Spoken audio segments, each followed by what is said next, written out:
Tutorial pembuatan kue senting kukus ya. Adonan dibagi dua warna, merah dan putih. Lalu kita kukus lapis per lapis. Pertama adonan merah kita kukus sampai matang, lalu kita siram dengan adonan putih. Begitu seterusnya sampai matang. Nah, ini adonan kue senting ya. Kalau udah punya Ita Yutis, nih yang warna merah, ini adonannya. Adonan kue senting yang warna putih ya.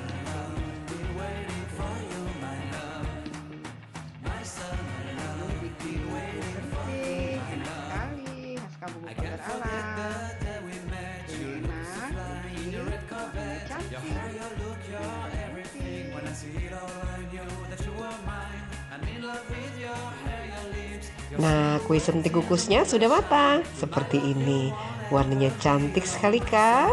Kuenya enak, lembut, legit, manis, luar biasa. Kue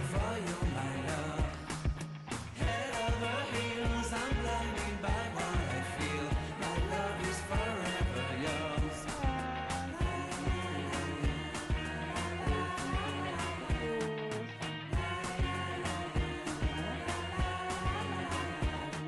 You have my heart, you have my soul, you have my whole, you have my control.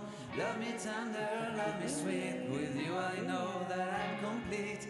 I'm in love with the summer's day. For you I'd give my life away. Never leave